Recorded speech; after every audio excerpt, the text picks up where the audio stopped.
This is so rich. I would love to get George Kliavkov and Brett Yormark in a room right now and have them talk, because it would be absolutely hilarious.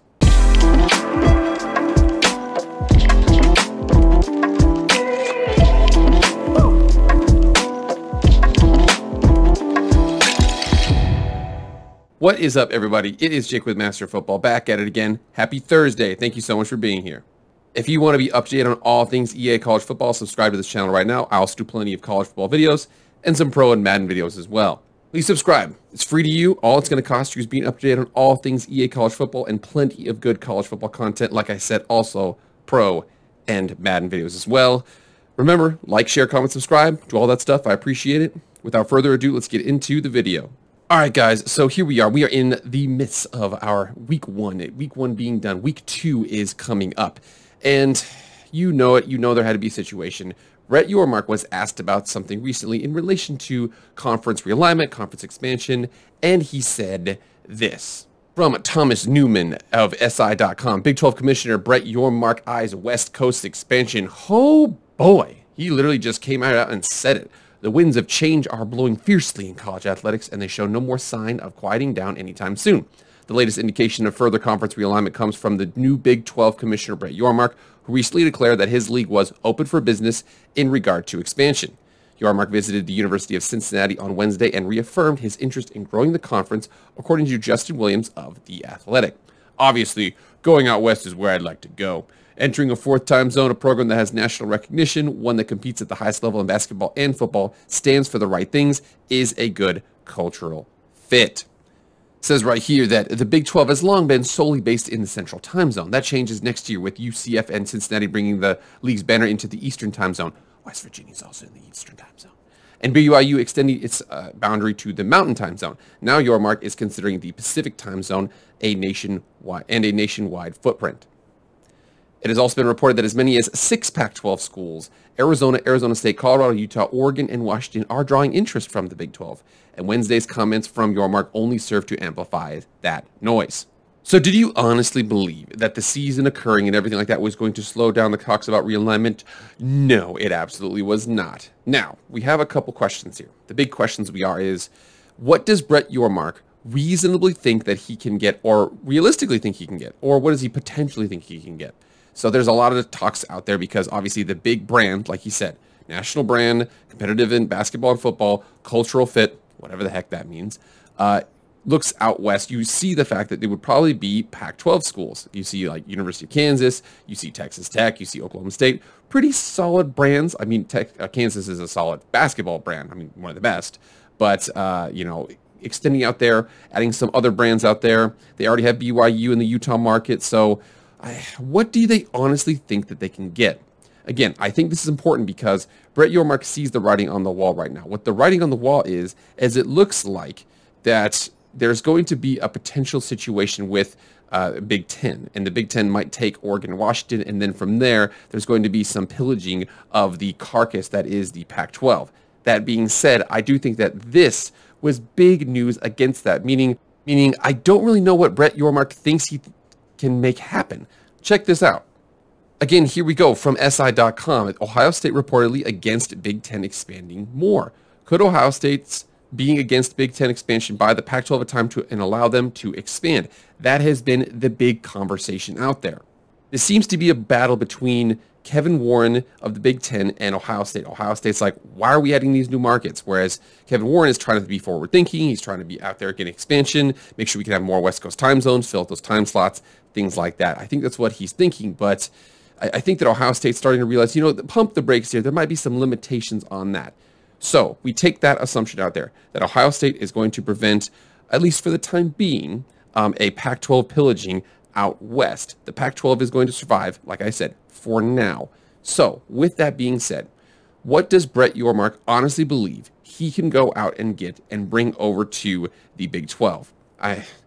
Personally, I think it falls to a couple different tiers here. I'm going to go over the G5 options because that's what John Canzano has listed for options for the Pac-12, even though that again, that's my point, is most of the articles out there, it's a lot of the fans say the Pac-12 should take from the Big 12. The Big 12 should take from the Pac-12. But all of the analysts and things like that are trying to look at this a little bit deeper, and they think that It's not that simple. I don't really think we can just go out there and do that. I think that there's a lot more things, moving parts to here. And that's the reason why a lot of G5 schools are getting moved up the list, despite the fact that I think that a lot of the ADs would want them to go and get some of the A5 programs from the other conference between the Big 12 and the Pac-12. They basically pillage each other. But you see, the names that keep coming up are all G5 schools. We see this article from John Canzano, and I've gone over this before, where he breaks a couple things down. San Diego State, obviously the San Diego market is not captured by anybody out there. It is sitting out there. Southern California is right before the picking, but nobody's really doing it. SMU is out there in Dallas. Now, I know a big thing about this is I've had a lot of people comment on this and basically say SMU does not command anything in the Dallas market. It's a small Highland Park, rich, ritzy area of Dallas. It's not necessarily a super great place, or it's not. I don't know what you can go to a network executive and be like, we command the Dallas market as a SMU. Again, that's what that is. UNLV, basically here's how it goes for UNLV. If UNLV and Boise State could have a baby, it would be the next pick probably in conference realignment. Boise State has a national recognition. I know they didn't have a great game against Oregon State, by the way. Sleeper, I'm telling you, sleeper right there, out there in the Pac-12. Everybody watch out for that. But Boise State, national recognition, you see that blue turf, you don't even have to know what it is, and people who don't even know football know what that is. UNLV, bigger market, Las Vegas, shared facilities with the Raiders. They have a lot of things going for them out there, but both of them have their warts. Boise State, unfortunately, if they don't go out there and they win a Fiesta Bowl, if they don't go out there and win a New Year's Six Bowl, people are like, oh, they're gone. They're not going to do it. They're not going to come back anyway. UNLV has a hard time just winning games in general. So that's the big issues with those two. And then you see Fresno State. I think Fresno State they're solid, but again, Central Valley, not super popular. We'll see what they are. But then you see here, this even says it as well. The Big 12 hunting is something that some of the ADs want to do. Some ADs honestly believe, you're from the Pac-12, some ADs think they can go to the Big 12 and take from them. You see, I believe Brett Yormark, the indication is that he thinks he can go to the Pac-12 and take from them. I'm telling you, this is so rich. I would love to get George Kliavkov and Brett Yormark in a room right now and have them talk, because it would be absolutely hilarious. When you're checking out this map here, and again, the way that this kind of works is, here's my long-term belief of this whole situation. I took out the SEC and the Big Ten because, no offense to those schools, they probably don't have a chance. That being said, I want to make sure we check out something. The red here is all of the Big 12 schools. This green right here is going to be a Big 12 school. Houston's going to be a Big 12 school. And then UCF over here is going to be a Big 12 school, as well as Cincinnati. And then add it over here. So you've got this little west, or this east wing of 3 schools. And then you've got BYU out here. He says he wants to add out west. So he's thinking over here into these regions, possibly into Washington, Oregon State, Washington State, the Cal, Stanfords of the world. I suspect, and the way I'll do this is I believe that of the teams that they want, the number one team they want, I should say this, the number one team that they can get is probably going to be San Diego State. I know that it's actually not too far. This travel to Lubbock over here to UNLV or to BYU is not that difficult of travel. I think the reason why the number one team they're going to get is San Diego State. The top teams that they want are Arizona and Arizona State. I believe that because they already kind of have Utah out there. Arizona State, they actually kind of coordinate pretty nicely out here. If you add San Diego State, it's a nice little 3 trifecta. And the same thing, you have that little East Coast 3 trifecta over here. That's the thing I think they really want. I think they really want Arizona State to kind of defect over here. Colorado, I also think, is an option. I know that there's a lot of people out there that be like, Colorado again. But I do think that is an option for them. But like I said, I think that the top option they would have is San Diego State, because I think they want to use San Diego State to build a west wing with the Phoenix schools. UNLV, Boise State, I think that Colorado State, I think it wants to be in that conversation. I think they would be, if they ever got to 16, where the Pac-12 got to 16 and the Big 12 got to 16, I think they would be in that group. But again, I think what's going to happen here is there's going to be a potential war. And the war is, can the Pac-12 pull from the Big 12, or can the Big 12 pull from the Pac-12? You guys get in the comments right now. Let me know. Personally, I think if I had to put money on it, I think that somebody from the Big 12 would defect to the Pac-12. Now, that only operates on the understanding that the Pac-12 survives. I do think there's one scenario that could hurt the Pac-12 surviving. It's a long, convoluted situation, but check this out right here. So, the college football playoff. This is huge. This is what I think is going to be the situation here. when you check out the rules of the college football playoff. So here is how it works. The top 4 seeds will receive a first round bye. Those are reserved for the highest ranked conference champions.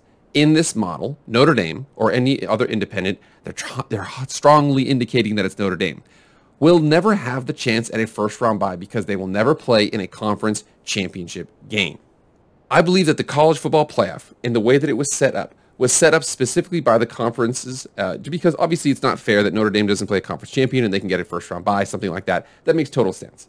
But I believe that they set this up, meaning that the SEC, Big 12, Big 10, Pac-12, and ACC were all just kind of like, well, we need to make sure that, one, they get punished for the fact they don't play a conference championship game. But I also think that the Big 10 probably strongly push this because if they're ever going to join a conference, it's going to be us. And if they ever join us, we're going to go from 16 to 17 members. If we go to 17, we're probably going to go to 18. If we go to 18, we're probably going to go out west and go from there. Meaning, if Notre Dame joins a conference, they join the Big 10. The Big 10 probably wants to expand out west and get somewhat of an even number, probably get to 20. They expand out to 20. They take Washington, Oregon, and they take Stanford and Notre Dame. And then they go from there. They have their 20 members that they have.